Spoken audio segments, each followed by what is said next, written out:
Nolan's Odyssey is a lie. Hello, everyone. This is not going to be one of those videos where I talk about whether, the quality of the film.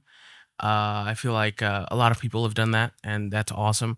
I will say this: it is a good film. That's my review of it. Of how good it is. It's a good film. It's not one of my favorites. It's not one of my least favorites. It's a good film, and there's nothing wrong with liking it.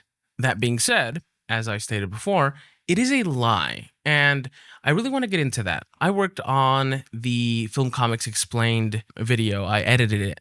And I have a lot of my own thoughts about that video. You should watch that one for a comprehensive comparison between Nolan's film and The Odyssey, Homer's The Odyssey. So you can really see where a lot of people are coming from with regards to why the differences matter. After watching the film so many times, because I needed to edit it, I I have my own thoughts on it. And one of the main ones is there are essentially two essential types of adaptations.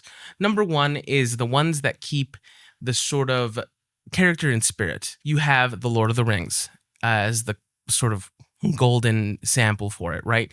Things have to change, but the essence of the story is the same and the essence of the characters remains the same. And then you also have One Piece, right? The One Piece live action. That one, a lot of things have to change, but you have to make it more gritty because animation doesn't translate into live action. It's a little bit more gritty, but the characters are fundamentally represent the same things. That is one type of adaptation. Then there's the second type, type B, let's say, and that would be your Ponyo, right? Ponyo is technically an adaptation of The Little Mermaid, although it's more so something that takes the framework, right? Fish person falls in love with a person from the land, and they want to live on the land now, right? And so they take that framework and they build upon it. This is more so the type of adaptation that Nolan was going for.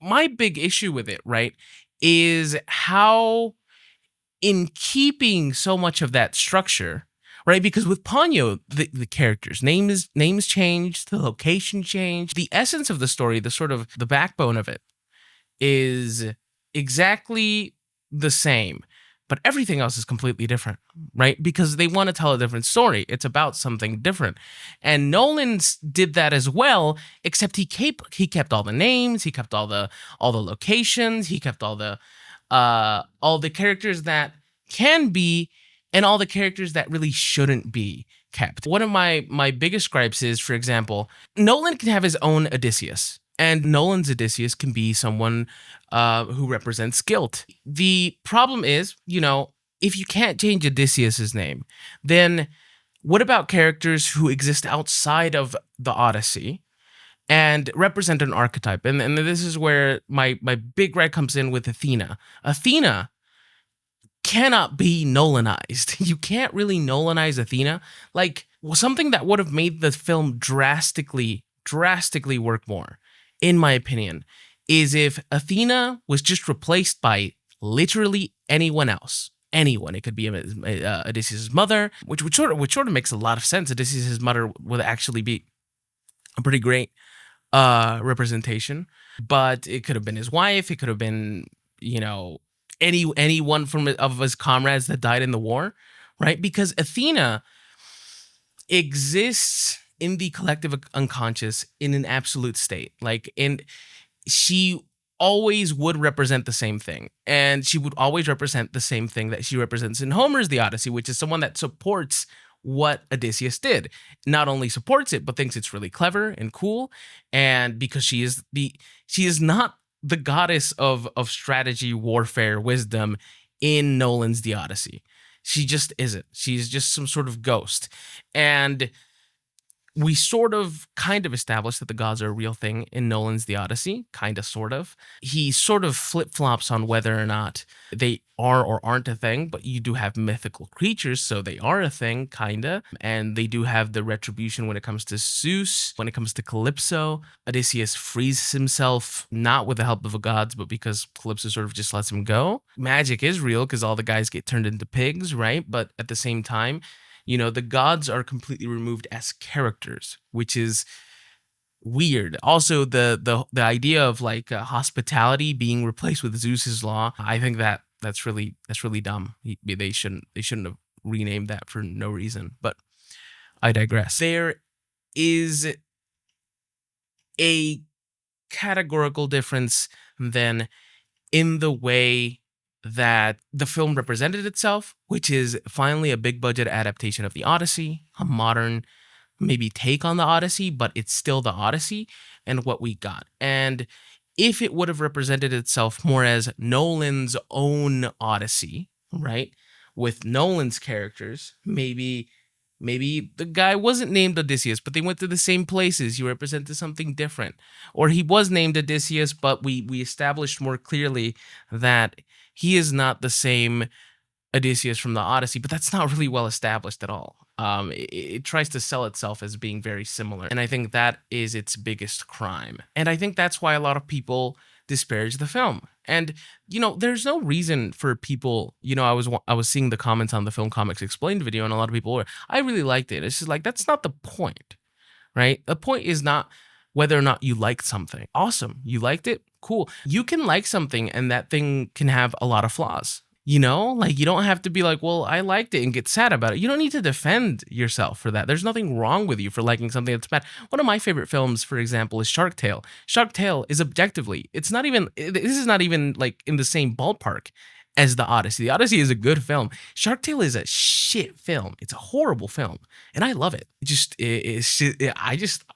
I find it severely entertaining, right? To me, it's one of the best so bad it's good movies, and I really enjoy it.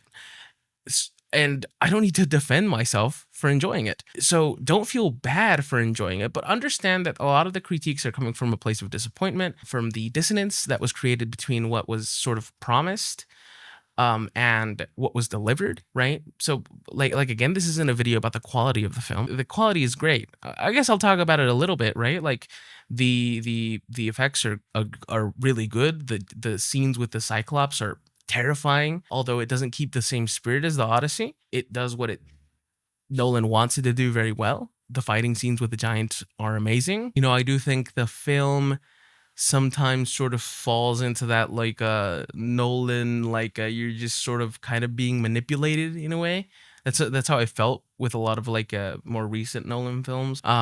You're being manipulated into feeling something instead of it being a natural thing that you feel watching the film. That's just a me thing, though. I've sort of felt it since Tenet. But all in all, The Odyssey is a good film on its own. It has the same locations and the same names for the characters, but the characters aren't the same, and it's not an adaptation of The Odyssey. And I think that's the big disconnect. And I just wanted to get that out there because I feel like a lot of people are sort of getting caught up in the either disappointment or calling it a bad film when it's really not, because of that dissonance. So I just wanted to get to the heart of the issue and why there's so much disappointment and why the film turned out the way it is, right? Nolan just sort of found something that he could inject his hyperfixations onto and sort of shifted the whole meaning of the movie to fit that. The meaning of the story to fit that. And in doing so, he just sort of bulldozed everything. And that's fine, except that I think a lot of people were expecting something a lot more,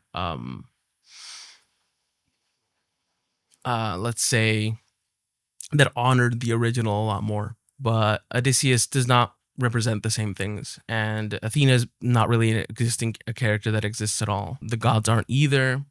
His wife doesn't really represent the same thing either.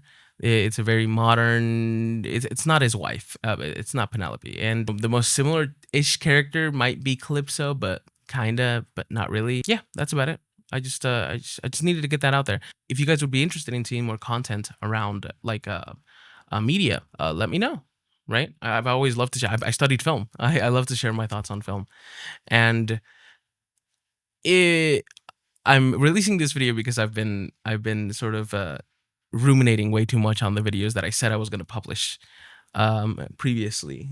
Some more like heavy, not heavy, but like more political stuff, right? Or I was going to do a couple things on religion as well. I'm Catholic, so but I have my critiques of the Catholic Church, and I was going to make a video about that.